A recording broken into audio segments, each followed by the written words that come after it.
Thursday edition of East Coast Bias right here on FanDuel TV. Of course, for your friends on the Ringer Gambling Show, the triple threat. Ready, backed by popular demand to break down a whole lot of intriguing developments in this year's NBA Finals. Let's welcome in the fellas. Joe House from Washington, D.C., Raheem Palmer out in Las Vegas, John Jastrzemski here in New York. And fellas, the Indiana Pacers, who were heavy underdogs going into this series, they win game one in stunning fashion. OKC responds with a blowout victory in game two and a monster fourth quarter led by Mr. Mathurin, who House was all over, and Tyrese Halliburton and Obi Toppin.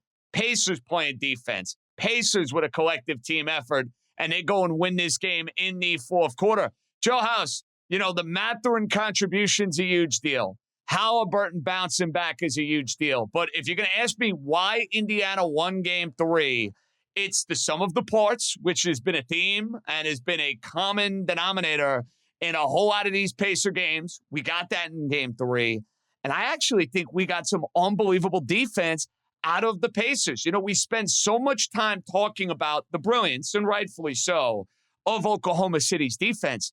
I thought from Miles Turner, who didn't have a great offensive game, but was great defensively, Toppin, the guards, just the way they frustrated Oklahoma City's big players, especially in the fourth quarter. Team effort and that defense, I think that's why we're talking about the Pacers up 2-1. JJ, the defense is a great call. And indeed, in many respects, this was a flip the script game. I mean, the Pacers went out and won this basketball game the way that the Oklahoma City Thunder have been winning games all season long and all of these playoffs. They were up into the Thunder jerseys. They played a physical brand of basketball. Now, helped quite a bit by the fact that the NBA Finals refereeing is letting them play, and I'm here for it. I love it. I love this style of play. I love the physicality. But we got the superstar for Indiana showing up. He was one rebound away from a triple-double, and his counterpart didn't have a great game. Only 6 trips to the free throw line for SGA in this game. But the turnovers, I mean, you know, the Pacers forced Oklahoma City into a greater number of turnovers, and they won the points off of turnovers. It was 19 turnovers for the Thunder that the Pacers turned into 21 points, and the Pacers won fast break points, and they won points in the paint. And it was a collective effort, all the names that you mentioned. And really, we are now sitting in a place here, Dream, where the Indiana Pacers are 2 games away from being NBA champs.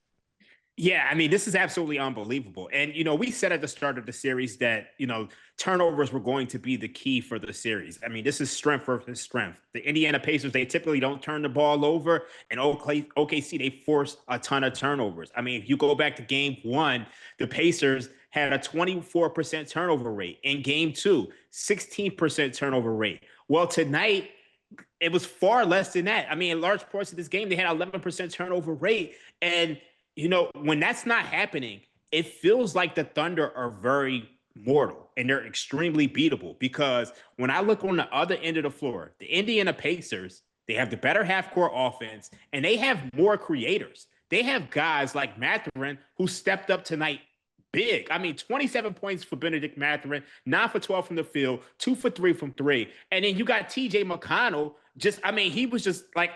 He was just incredible tonight. I mean, you look at 10 points, but he had some key steals on there. I mean, Indiana was down 95-91.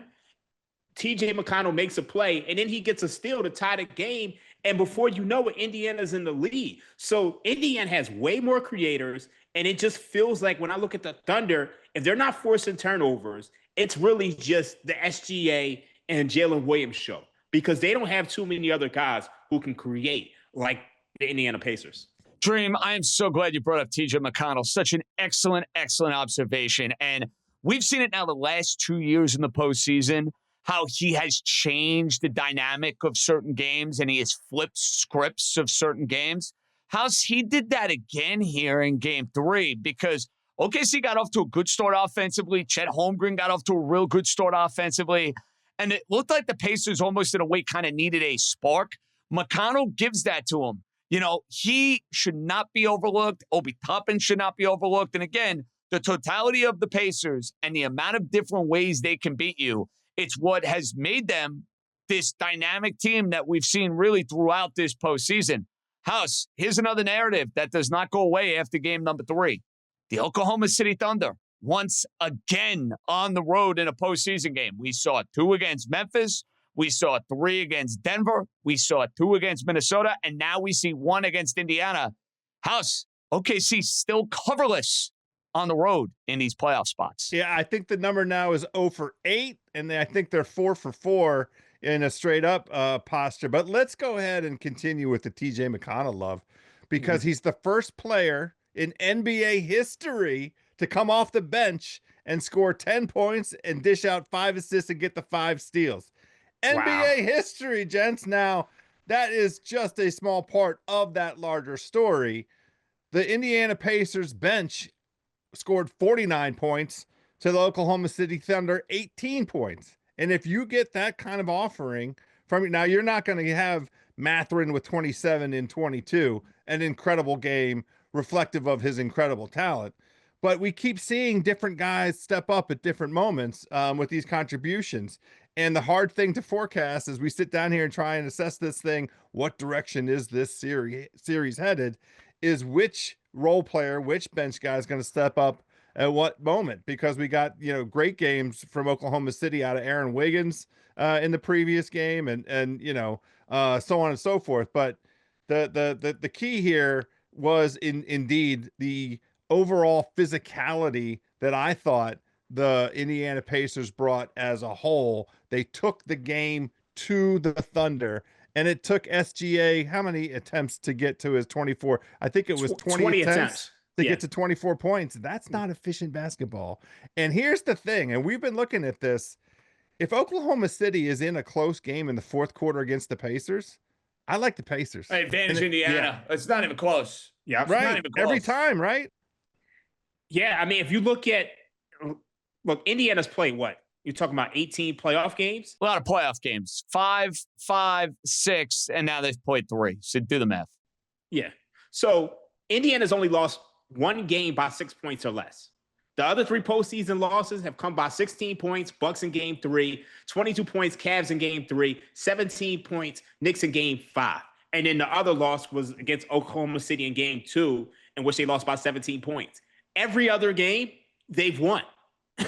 So pretty much, you either have to blow this team out, and if you're looking at betting, if you're looking at this for betting purposes, I think you just have to lay Oklahoma City 9.5 or 10.5 or 15.5 or more, or you play Indiana on the money line, because that's been the script the entire postseason. And I like the Pacers to cover this number. I'm kind of mad I chickened out and I did not get involved in any money line action. But hey, I had them plus 2.5 games for the series. It's nice. We can finally enjoy some Indiana Pacer basketball after what they did to my Knicks in the Eastern Conference Finals. But enough of my saltiness. Raheem, serious price. It is the lowest it has been. Oklahoma City on the FanDuel Sportsbook site is at minus 235 to win the series. Indiana is at plus 194. And listen, Raheem, enough of the early season models with the Pacers. This is second half Pacers. This is playoff Pacers. I don't give a rat's you-know-what about what they did in November and December and January. This is a totally different team. This number, where it's at with Indiana up 2 games to 1 in the series, what do we make of this series price? Okay, so we're not using full season numbers. We're going to use post-All-Star break numbers. House watched me do the math for this before we got on air. We got the Thunder with a 67% chance, minus 212. We got the Pacers with a 37% chance, plus 170. You compare that to FanDuel odds right now. They have minus 235 on the Thunder, plus 194 on the Pacers. And I'm actually showing value on the Indiana Pacers. And Mr. House, I want to give you some credit, sir. Even though you did not want to get frisky and take the Pacers in game 3, the point you made on our Monday show was an excellent point about the series price for the Indiana Pacers. What did you grab it at before game 3, sir? Plus 410. Because, the conversation we had as a group, that's an implied probability of less than 20%. And this to me has not been an 80-20 series at any point. I understand the math that informs how those numbers come up, but it's still the case that Oklahoma City could go ahead and win this thing 4-2. Let's not get it twisted. They could reel off 3 games for sure. I mean, there's no doubt about it. But just in terms of trying to grab some positive value here on these numbers, I'm very glad to have made the case that I made on Monday, because we'll see how this outcome drops on game 4. I'm not sure if the 4-10s will be around again. No, I don't think so. I don't. And you know what I love about this, Raheem? No matter what happens in game 4, which we're going to get to in a matter of moments, you now have an NBA Finals where Oklahoma City is going to be sweating in game 4. Even if they win game 4, hey, guess what? They got to go and sweat game 5 now. They got to go and earn this championship. I like the fact that we're not in a position where it's cruise control for this young team. And it's like, okay, Denver series, you were down 2-1. Sure, Denver didn't have the totality of a team that the Indiana Pacers are bringing to the table. Yeah, they had Jokic, yeah, they had Jamal Murray, but that was a very limited roster. This roster is not. I love the idea, Raheem, from a narrative standpoint. Hey, game 4 now must watch, all the pressure in the world on the Thunder. Game 5, you have to win that game at home, or you're staring an elimination game in the face back in Indiana in a game 6 if you lose. We got some sizzle out of the NBA Finals, Mr. Dream. You have to ask yourself right now, what's the adjustment for OKC? Because this Indiana team is deeper than they are, and they probably have the better coach. Boys, buckle up. When we come back, game 4 bets. We have a game 4 on Friday. It is a very quick turnaround for us after watching game 3. But no excuses. Play like a champion. Figure it out. That's what we do on East Coast Bias. We don't make excuses. We're going to figure out how to handicap game 4. Coming up next on FanDuel TV and the Ringer Gambling Show. All right, boys. Let's break down game 4. Indiana's up 2-1 in the series. OKC still favored to win the series. And as far as game 4 is concerned, Thunder laying 6, money line at -240, total at 225.5. Raheem, what's your first thought when you hear and see that line? The spread doesn't matter. It does not matter at all. If you like Oklahoma City, lay it. If you like Indiana, don't even grab the points. They're probably going to win this outright. I think that's what it comes down to, and that's what we've seen the entire postseason, particularly with the Indiana Pacers. And it's hard for me to go to the well. I know I said I was going to martingale this if Oklahoma City lost game 3. I'm not going to do that at all. Wow, so they scared you after this game, Raheem. That's what that tells you. They scared you a little bit, Indiana.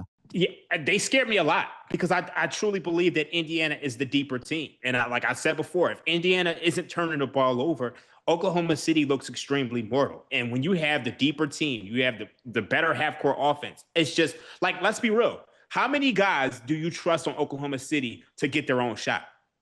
It's probably 2. No, not a ton. GA, or even 1.5, because Jalen Williams shows up sometimes and doesn't show up at other times.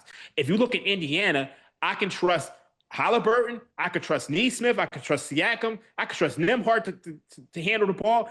Off the bench, Mathurin and McConnell can do things. So I just think they're the deeper team. So, I mean, with the way that Oklahoma City has played on the road, I don't want to do it. So I think my inclination is that SGA is not going to have a game this bad again at all. I mean, this is the worst game he's played since game 3 against Minnesota when he had 14 points. I think he's going to have the volume.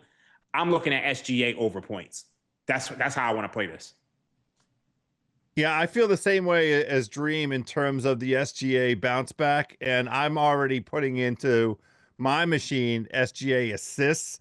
When he has a low assist game, and this is the second game now that the Thunder have had a low assist game. They had 13 assists in game 1 in that comeback loss that they took on, and then tonight only 24.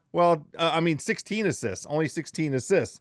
So that's not enough. The ball's not moving around enough. So SGA at 6.5 assists, I like the over there, and certainly I like the idea of him filling up the stat sheet. Whatever his points, rebounds, and assist number lands at, I'll probably play the over for that as well, because I do think that there are points, he's going to have to force his will and force his way, which to me means free throws. He needs to get to the free throw line double digits, and I'll be looking for ways to play that as well. Guys, I think Indiana's winning the game.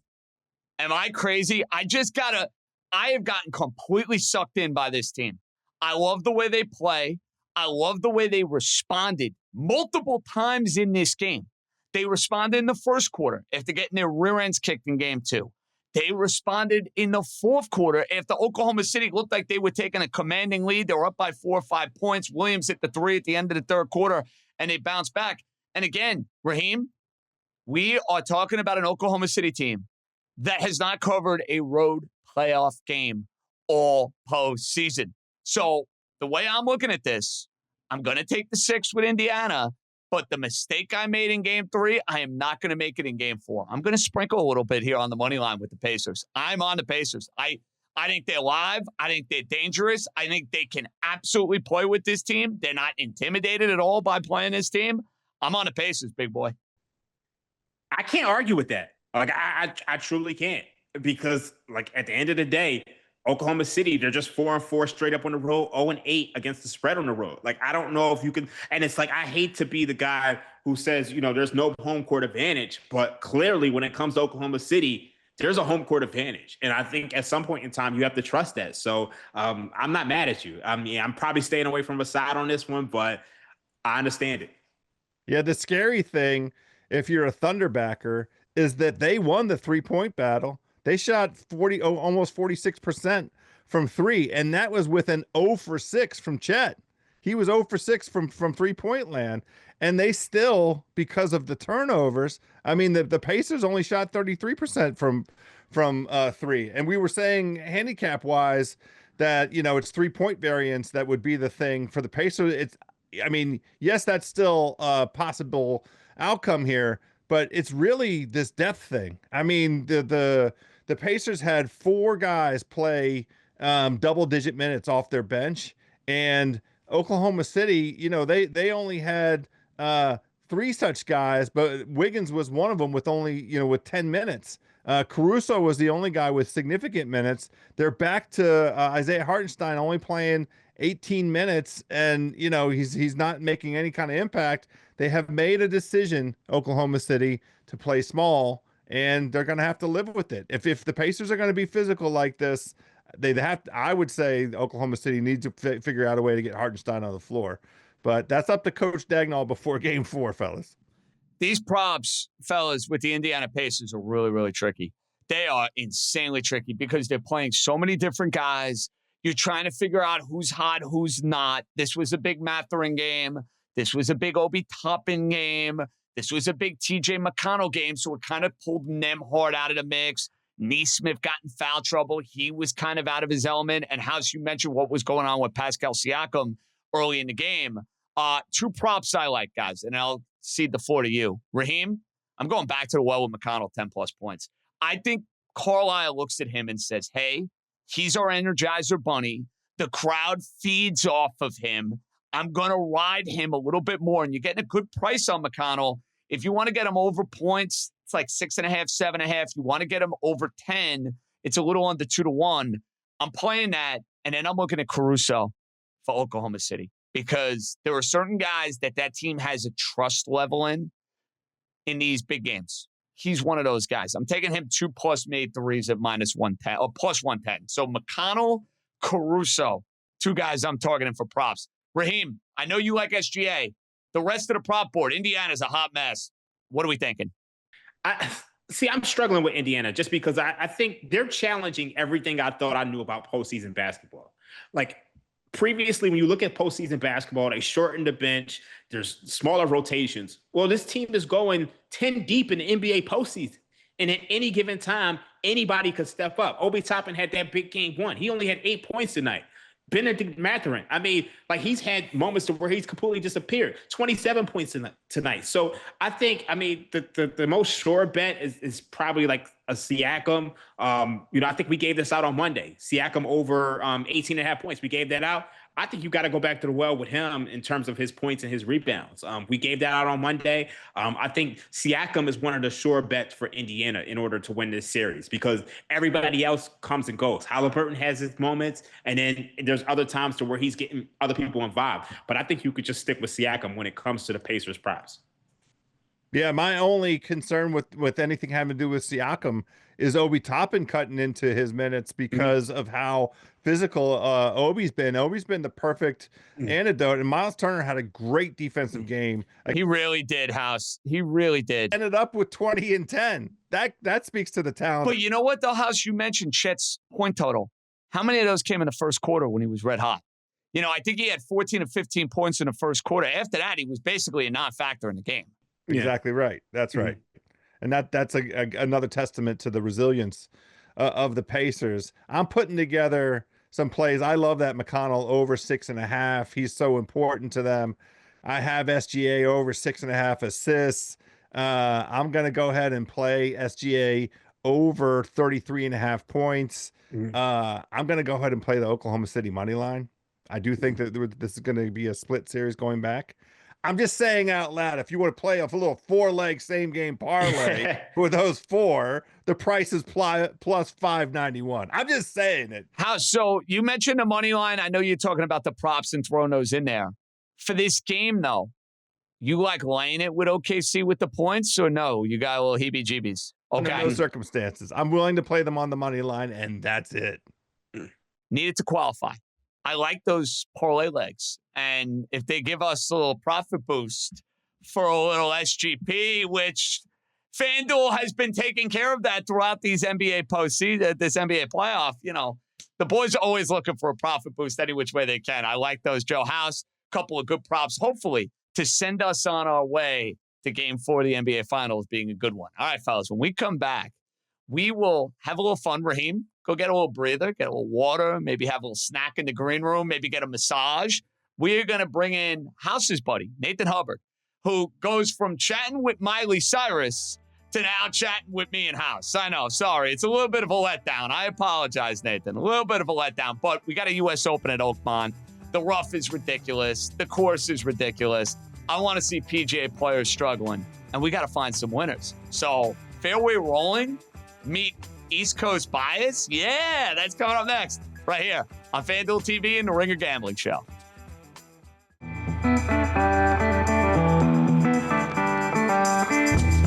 Welcome back. It's time for the East Coast Bias Grab Bag, where we're going to take a couple of variety of topics, throw them my boys' way, and see where it takes us. We're going to have some hypothetical odds in here as well, because there are a couple of interesting subplots that I think are going to be front and center in the NBA landscape other than what we have going on between the Indiana Pacers and the Oklahoma City Thunder. Raheem, I will start with you on hypothetical number one. Kevin Durant will not be a member of the Phoenix Suns by the time we hit October of this next NBA season. The team that will have Kevin Durant will be who? I'm going to say the San Antonio Spurs. And there's good reason for it. I mean, you saw this team go out there and trade for De'Aaron Fox. They have arguably a top 5 player, a top 10 player in Victor Wembanyama. You have to go for it, especially while he's on that rookie contract. I think we're going to see a thing that's very similar to the NFL, where you see these quarterbacks on rookie deals. That's the best time to go for it as far as your championship window. And I think you're going to see a similar thing in the NBA because you have these super maxes. You have the second apron. Now is the time to go for it. And I think the San Antonio Spurs know what they have in Victor Wembanyama, and I think they're going to go after it and go for Kevin Durant, and he'll be a San Antonio Spur next year. See, I'm right there with you, Raheem. I know a lot of people are going to look at the Houston Rockets because of what they have at their disposal, and they have been linked to Kevin Durant quite a bit over the last year. But I think if I'm Durant, and listen, I want one last chance of going and winning, I see Wemby. I see that franchise. They're waiting to rise from the ashes. Like, I think that's a better spot for him. So I'm going to say San Antonio as well. You agree? No, I do not. I violently disagree with both of you. I think that KD to San Antonio makes sense for San Antonio and makes sense for Phoenix, because I think what Phoenix would get back from San Antonio is great. But if I'm Kevin Durant and I'm at this stage of my career where there is a ring out there to be had, what am I going and messing around with San Antonio for? Houston is much closer. Houston, what they showed us over the course of the regular season, plus in the playoffs, look, we're watching it play out right now in front of our very eyes. The Oklahoma City Thunder are the blueprint for success in the NBA, and it begins with defense. Maybe Nico Harrison was right. Defense wins championships, because the Thunder feel like they're about to win one. Well, Houston has a core in terms of young defenders who can absolutely stand up to what Oklahoma City has. They were missing scoring in the half court all season long, and once again in the playoffs. You know who's a gosh darn wonderful half-court scorer? Kevin gosh darn Durant. So that is where he is going. They're much closer to contending than San Antonio. But you know, if he ends up in San Antonio, it'll be fun for us to watch. Interesting. And I understand the argument. You're bringing up the depth. You're bringing up the defense. Obviously, Houston was a better team in the regular season, and they have, of course, Ime Udoka, one of the best coaches in the NBA. I'm just a sucker for stars, House. What can I say? The idea of Wemby, Durant, and Wemby, I'm intrigued. Now, this next one's for you, Joe House. You know, I was very disgruntled last week about my New York Knicks making a coaching change. Well, we're a week beyond the coaching change. It seems like they've reached out to all people who have jobs, and they all said, yeah, we can't get out of our contracts. Chris Finch, Ime Udoka, Jason Kidd. The next head coach of the New York Knicks will be who? JJ, I think it's going to be Mike Malone or Mark Jackson. I don't want to. Whoa, Mark Jackson? Wow. Whoa, you dropped a bomb on us. That's almost as crazy as your Spoelstra text from a week ago. I have to take a little bit of a walk back. I tried to convince you that the glass was half full last week, and I was dead wrong about that. I thought that the Knicks for sure had the inside scoop on exactly who they wanted to replace Tibbs, and that they'd already sort of laid it out. The brain trust in charge of this decision-making for the Knicks has been excellent over the last handful of years. The Eastern Conference Finals run, you don't make a change like that unless you know what Plan B is. And that Plan B is basically signed, sealed, and damn near delivered. Well, they're nowhere near that. I mean, this act of desperation going around to every gosh darn good team with a good coach. Hey, can we talk to your guy? Hey, can we talk? What are you doing out here? So it seems like this has the Dolan stink on it, JJ, which is very unnerving. The only way to save face is either with a beloved former Knick or somebody that has a track record of championships, Dream. Yeah, I mean, the Knicks are basically treating this culture hire, you know, like one of your homies who's just jumping in random chicks DMs and he's getting turned down by everybody. I mean, he's going after married women in relationships. I mean, what about my guy, Taylor Jenkins? This is a guy who was one of the best coaches in the NBA, if you ask me. And Memphis, you know, they got rid of him. He's out there. And I think, you know, I'm not willing to bet on that. But, I mean, that's a guy that they should be looking at. So it's kind of shocking that they're only going after coaches who were hired. Bottom line, I didn't like what transpired a week ago. My anger has not subsided in any way, shape, or form. So I know you guys tried to talk me off the ledge last week. It didn't necessarily work. I thought maybe I'd have some good news early in the week. Hasn't happened. Still ticked off. Tibbs should still, in my opinion, be the coach of the New York Knicks. All right, Raheem, this one's specifically for you. News on the boxing front. News on a fight coming up this September. Early edge. Something that me and House as novices need to know, should know. What would it be? All right, you got Canelo Alvarez taking on Terrence Crawford. They announced the fight yesterday. It's going to be on Netflix. They haven't announced the venue, but it is taking place the first week in September. Look, the odds right now, they got Canelo Alvarez minus 205, Terrence Crawford plus 158. And, you know, Terrence Crawford has never been a dog this big his entire career. And the big reason why is because he's jumping up multiple weight classes. You know, this fight is at middleweight, and Terrence Crawford has fought much of the last 6-7 years at 147. He did move up to 154 for his last bout. But I like Terrence Crawford here. I think Canelo Alvarez is reaching that point of his career where he's Larry Holmes status, flabby and sick. He's 34 years old. And he's basically been cherry picking fighters for the last 4 or 5 years of his career. I mean, the last good fighter he's actually fought, was probably Gennady Golovkin in 2022. And before that, he lost to Dimitri Bivol. He's basically just been cherry picking. And I think Terrence Crawford, he is the older fighter. He is 38 years old, but he's actually the younger fighter. Because, Canelo Alvarez he's 34, but he has 63 fights and God knows how many amateur fights he's had. So you can see that he's slowing down. I think Terrence Crawford is going to move up and I think he's going to outbox him. I think this fight probably goes the distance. Give me the plus 158 on Terrence Crawford. I can guarantee you that this line is going down. And Crawford this might be close to even money by fight time. I love you giving us some insider perspective that should hopefully help us along the way when we get closer and closer to September. Raheem, of course, all over it. House, final one, your favorite. Aaron Rodgers, he's married. He's got a new home. He's going to be the quarterback of the Pittsburgh Steelers. Are the Steelers more likely, less likely to win a playoff game than they were a year ago in January? I'm going to say more likely, but there are a lot of deck chairs moving. I mean, the news of the week, in addition to Rodgers signing, is TJ Watt, holding out for a contract extension, and immediately a bunch of teams expressing some interest. So I need to know what's happening on the defensive side of the ball. But my inclination is to grab plus money for Pittsburgh over 8.5 wins.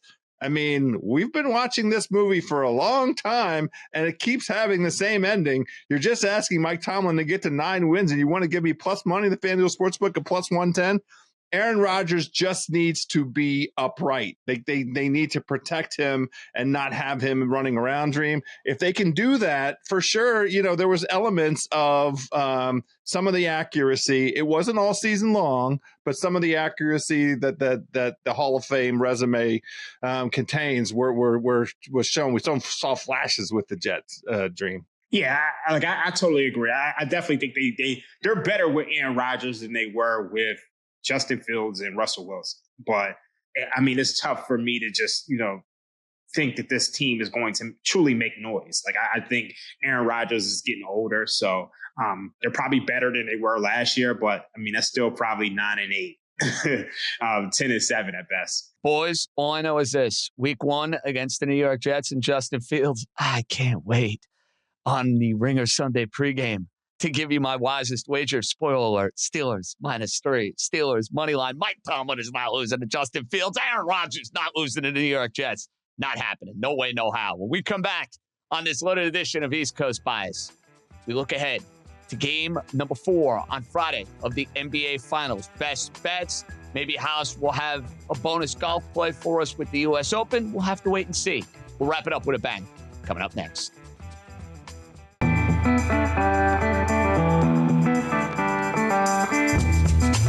Welcome back to East Coast Bias. JJ and Joe House.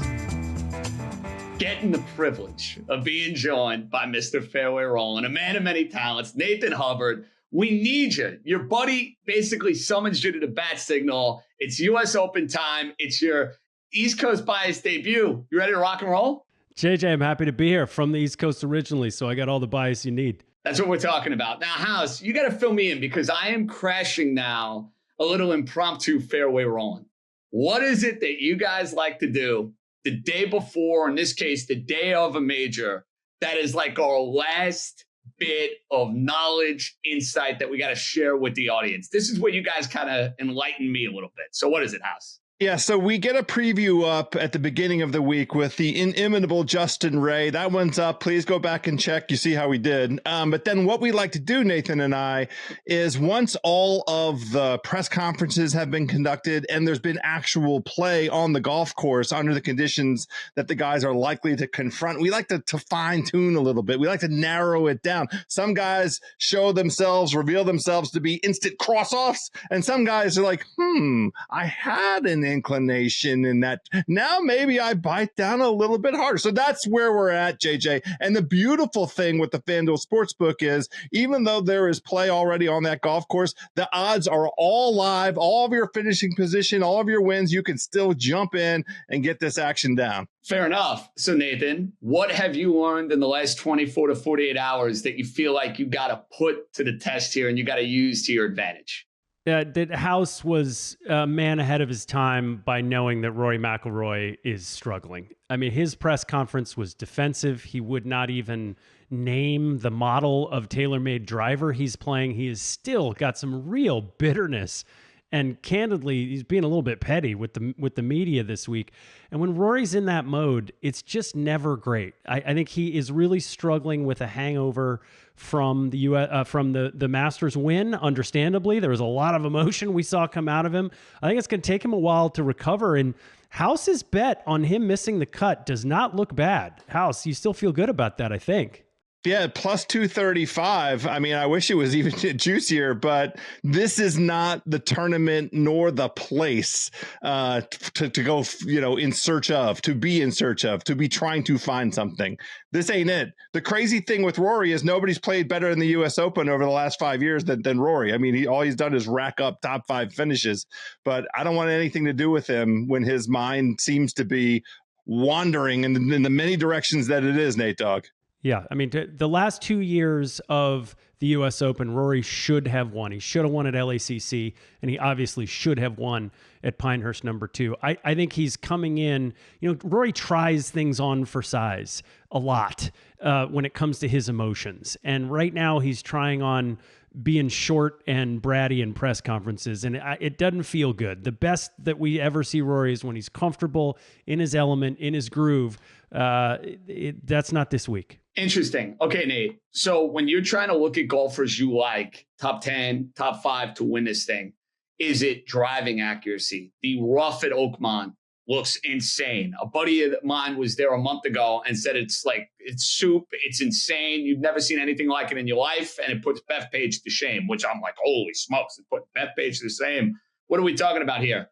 Do you want to have guys that are hitting fair? Like, what is the type of golfer you're looking for to have success this week? I think this one in particular is set up for people who are going to suffer best. And so I want people who are going to be even keeled mentally for sure, but I really am looking at rough proximity this week, especially as you get outside of who can win.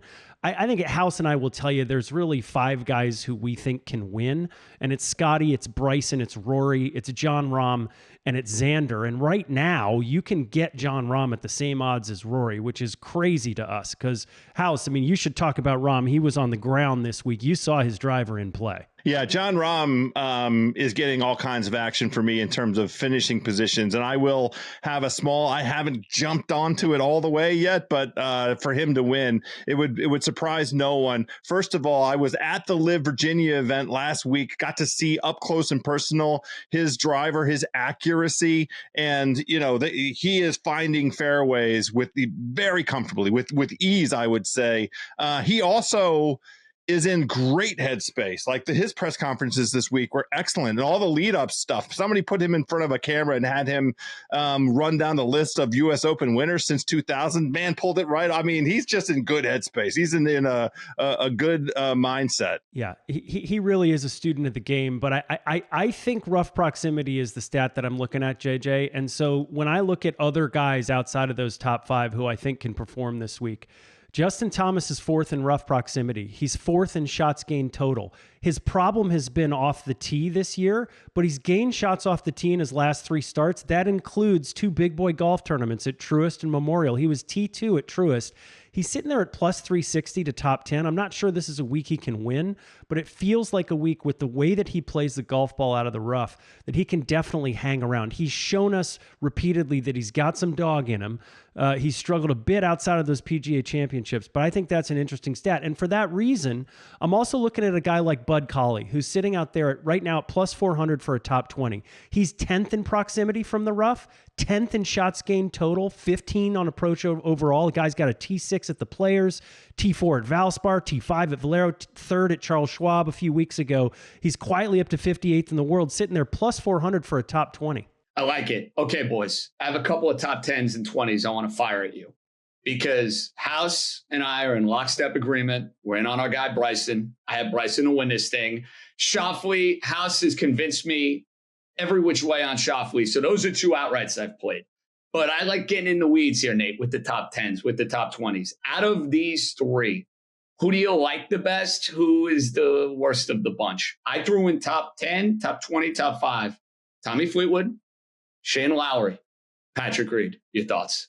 Well, I really think I like Tommy Fleetwood the best in those ratings. I just think I'm not sure Tommy is going to bring his first win on U.S. soil at a U.S. Open, but he has just consistently played great this year.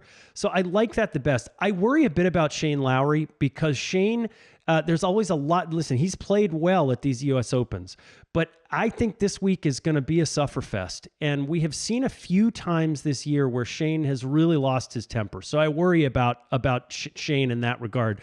That said, man, Patrick Reed with the short game, you would think maybe around here you'd get him a little bit higher up on the board.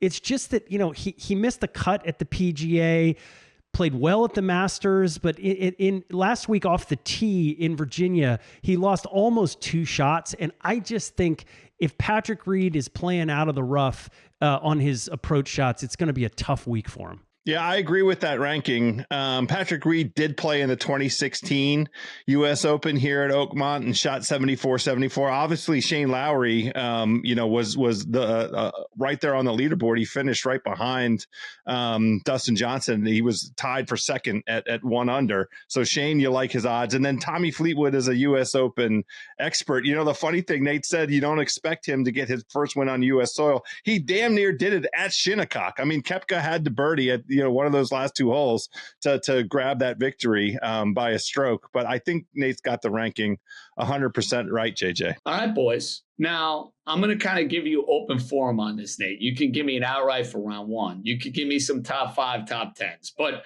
you're gracing us with your presence. Give us a couple of your favorite bets. We love it. Like, I need some more to add to the FanDuel portfolio. Like, I've already made way too many bets on this U.S. Open. But now I got you guys with me, so you're going to be bad influences. Give me even more. So what are we thinking? There's a couple other things that I'm looking at. It pains me, and House maybe is going to try to talk us out of this, but Patrick Cantlay is flying under the radar this week. And this was the tournament a year ago where he finally showed us something. He was in the mix a year ago at Pinehurst #2. The PGA, where he missed the cut this year, threw us off the scent a little bit, but he was T12 at Memorial. He was T4 at Truist, T13 at RBC Heritage, T12 at Players, T5 at Genesis. These are big tournaments. He's sitting there at plus 330 to top 10, which would be a repeat of his performance last year. Again, as I'm looking past those 5 guys who you think have the chance to win, he's one of those guys who feels a little bit underrated to me this week. And then there's been a lot of talk about Harris English. He's plus 230 for a top 20. He was T2 at the PGA, T12 at the Masters, T11 at Truist. These are big boy golf tournaments. His last appearance was at the Memorial. He was T12. So a top 20 for Harris feels consistent with the way that he's played this year. And at plus 230, I like it. Yeah, I'm with Nate. Harris English has gotten a lot of my allocation, both top 10 and top 20. I'm also wanting to make sure that I have a tiny touch on Colin Morikawa. We've been waiting all season for him, and we really thought that it could have been the PGA Championship because he has a decent track record at Quail Hollow, and he disappointed us. But the thing that's really been lacking for Morikawa is the short stick, and you wouldn't expect the short stick to come alive all of a sudden at Oakmont, but his ball striking remains. Nathan's laughing because I keep going back to this. Well, you know what? I'm with Nate on this. Nate, I had him in the PGA. I was all aboard he killed the you in the Morikawa PGA. train. He did. He sure did. He killed everybody. I just can't quit him, though. I know. I can't believe it. Keep going. Well, his U.S. Open record, his scoring average at the U.S. Open over the last 5 years is second only to Rory, I think. Xander's up there high scoring average wise as well. But Colin Morikawa, sneakily not bad at U.S. Opens. You don't think of him as a U.S. Open kind of guy. He's got 2 top 5s, one at Torrey, which is one kind of golf course, and another at Brookline at the Country Club. That's a whole nother kind of golf course. And I think the Country Club is more akin to Oakmont, your Northeast kind of bangers. But in any event, just a touch. I'm not saying go heavy with Colin Morikawa. The guy that I have to root for and give some shout outs to, my main man, Danny McCarthy, who keeps playing hard golf courses well. He's got 3 straight top 40 finishes in the U.S. Open, and his track record, he just finished inside the top 10 at Quail Hollow, and he is one of the preeminent short stick strokers on tour. You absolutely want guys that are comfortable putting. 3-putt avoidance, JJ. That's another one of these categories that we are deep in the lab hunting out here, trying to find some value for the good people. Denny McCarthy top 20 is a house play for sure. I love the deep dives. I can't wait to hear Fairway Rolling after this baby wraps up. Nathan, you have an open invite, by the way. Anytime you want to come on after or before one of these majors, it's on you, man. Just tell House. We'll send up the bat signal and we'll go from there. Enjoy the U.S. Open, guys. And Nathan, one wish. Can Scotty not run away with this thing? Can we at least have a little bit of fun on Sunday? I think we're going to get a real tournament. I really do. This thing is set up to kick people's so he's not running anywhere fast. I like the sound of that. Golf course, kicking people's That's usually my MO. That'll be the case for me on Friday. Thank you, Nathan Hubbard. We got a lot more coming your way with Joe House, John Jastrzemski. We'll welcome back Raheem Palmer. Best bets still to come. Game 4 of the NBA Finals. All right, boys, best bet time. And just a reminder, we're going to get in the lab. House, we're taking a few of those legs from earlier. And we'll have an SGP on the FanDuel Sportsbook page for Game 4 of the NBA Finals. So, of course, you want to take sides with the family and you want to ride with us. And it's going to be hopefully a profitable, worthwhile, enjoyable experience. Now, best bets, Game 4. House, looking at you. Let's go. Going to start off with a beautiful parlay. This is in the direction of Oklahoma City. I do think this series is going to be tied going back to Oklahoma City. Very simple. The Oklahoma City Thunder on the money line parlayed with SGA over 33.5 points. Keep it simple. Plus 132 on the FanDuel Sportsbook. Like it, Raheem. I'm going SGA over 33.5 points. I believe this is correlated with the Oklahoma City Thunder win, but I just don't want to back Oklahoma City on the road again. If you want looking for a second leg, I'm going Pascal Siakam over 19.5 points. Those are my favorite two bets. All right, boys. I'm going back to the TJ McConnell well. After a brilliant Game 3, I'll take him over 6.5 points. I'll take him 10-plus points. And Raheem, you mentioned the struggles of the Oklahoma City Thunder on the road in the postseason and their inability to go and cover a point spread. We are going to continue to keep riding that trend until it betrays us. You know what? It's worked out pretty well throughout this postseason. I think Indiana's live in the game, but I'm going to grab the Pacers once again, +6. And you're going to like this one, Joe House, in the golf. Tommy Fleetwood, baby. Top 5, top 10, top 20. I think Bryson is going to win the U.S. Open at Oakmont. No value at 7-1. Tommy Fleetwood, Joe House. I know I got you on board. Go, I'm on board. He's a U.S. Open killer. Get on golfing Jesus. The Fairway Rolling Boys killed it. Raheem, you killed it. Stefan and Tucker killed it. That's going to do it for East Coast Bias. We'll be back Monday on the pod feed after getting you ready for Game 5 of the NBA Finals. And we'll be back same time, same place. I think we'll be getting ready for Game 6. Just a little spoiler alert. Boys are out. Be good, everybody.